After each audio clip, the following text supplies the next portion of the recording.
Kiai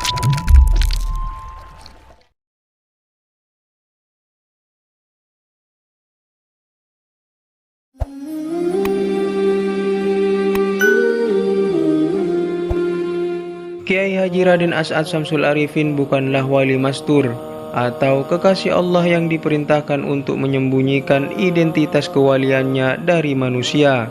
Kiai berdarah Madura yang lahir di kawasan Siip Ali Mekah ini adalah seorang wali masyhur, yakni wali yang oleh Allah diperintahkan untuk menunjukkan kewaliannya sebagai media agar manusia yang dihadapinya dapat lebih cepat mengenal Allah. Sebagaimana kekasih-kekasih Allah yang lain, Kiai As'ad pun oleh Allah dibekali berbagai karomah atau kekuatan ilahiyah yang didasari kemuliaan rohani di luar logika manusia, yang hanya diberikan Allah kepada orang-orang terkasihnya. Dan diantaranya karomah yang dimiliki Kiai As'ad adalah ilmu kanuragan. Sejak masih usia anak-anak hingga remaja, Kiai As'ad memang terkenal dengan ilmu yang digemari banyak orang. Konon, saat ia sudah menggantikan ayahnya Kiai Samsul sebagai pengasuh pesantren di Sukorejo, banyak santri-santri berdatangan dari berbagai daerah di Nusantara, tidak hanya dengan niatan belajar ilmu-ilmu agama Islam kepadanya, tapi juga untuk berguru ilmu-ilmu kanuragan. Suatu pagi Kiai As'ad menemui Mahfud, salah seorang santri kesayangannya. "Nak, mari ikut aku jalan-jalan," kata Kiai As'ad. "Kemana paman?" Mahfud memberanikan diri bertanya. "Ikut sajalah, jangan banyak tanya," ucap Kiai As'ad kepada bocah belasan tahun itu.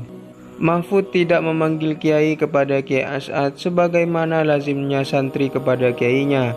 Ia memanggil paman karena ibunya Azmaniyah Jamaluddin merupakan kakak sepupu Kiai As'ad, kakek Mahfud.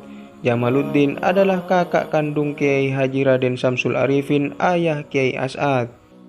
Kiai As'ad menggenggam pergelangan tangan Mahfud sambil terus berjalan keluar kompleks pesantren hingga menyusuri jalan desa Sukorejo yang tak semulus, tak sebesar, dan tak seramai sekarang. Setelah terus berjalan, sampailah keduanya di tengah-tengah hutan pondok pesantren Salafiyah Syafi'iyah. Pada saat itu memang masih dikelilingi hutan belantara. Maklum karena ketika Kiai Samsul mendirikannya, ia harus berjuang membabat kawasan hutan perawan yang masih angker dan dipenuhi binatang buas, lengkap dengan makhluk-makhluk Allah dari alam gaib. "Berhenti nak," pinta Kiai As'ad sambil menghentikan langkah kemudian melepas genggaman tangannya dari pergelangan tangan bocah itu. "Iya," ucap Mahfud yang masih belum tahu akan dibawa kemana oleh Kiai. "Lihat ke depan." "Ya, lihatlah," pinta Kiai As'ad lagi disusul tepuk tangannya 2 kali. Tepat setelah Kiai As'ad bertepuk tangan 2 kali, Mahfud terbelalak seolah sedang bermimpi.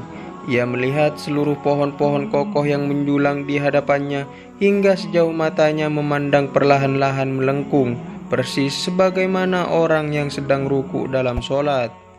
Belum sampai Mahfud mengeluarkan suara untuk bertanya atau berkata-kata tentang apa yang baru saja dilihatnya secara nyata, Kiai As'ad tiba-tiba angkat suara, "Tunggu nak, belum selesai." Sejurus kemudian Kiai As'ad menginjak-injakkan kaki kanannya 2 kali ke bumi. Tiba-tiba seluruh pohon-pohon yang melengkung bagai orang ruku dalam sholat itu pun bangkit, lalu tegak sebagaimana semula, seakan tak pernah terjadi apa-apa sebelumnya. Mahfud yang sejak tadi terdiam dalam kondisi tetap berdiri masih belum mampu bersuara. Kini ia benar-benar berada di dunia antara ketakjuban dan kebingungan, antara pemandangan yang nyata dan semestanya, antara ingin meminta diajari ilmu menekuk pohon-pohon sebagaimana disaksikannya dengan ketakzimannya, hingga membuat ia tak berani mengeluarkan sepatah kata pun di hadapan sang guru. Kalau semacam ilmu semacam itu gampang nak, Kiai As'ad memecah keheningan kemudian melanjutkan. "Kamu ingin terbang, gampang, masa kalah pada burung-burung? Padahal manusia lebih mulia daripada burung. Ingin berjalan di atas air, gampang, masa kalah pada ikan? Padahal manusia lebih mulia daripada ikan. Ingin bertengger di atas dedaunan, Apalagi itu tambah gampang, masa kalah pada capung, padahal manusia lebih mulia daripada capung. Kapanpun aku sanggup mengajarimu ilmu-ilmu seperti itu. Saat ini juga, bahkan aku bisa mengajarimu dan kau pun pasti langsung bisa. Tapi ilmu semacam itu mau dibuat apa? Tegas Kiai As'ad seraya menatap bocah itu dengan tatapan kasih sayang. Kiai As'ad kemudian menggenggam tangan Mahfud lagi, kemudian berkata dengan suara lirih namun tetap bertenaga, "Nak, ilmu yang perlu kau cari bukanlah ilmu semacam itu, melainkan ilmu yang membuat dirimu layak diterima Tuhan." Begitulah ilmu kanuragan bagi Kiai As'ad, bukanlah ilmu jurus-jurus tenaga dalam sebagaimana kita ketahui selama ini, melainkan ilmu-ilmu tauhid, yakni ilmu yang dapat mengenalkan manusia kepada Tuhan, hingga akhirnya Tuhan tidak hanya diketahui tapi dialami.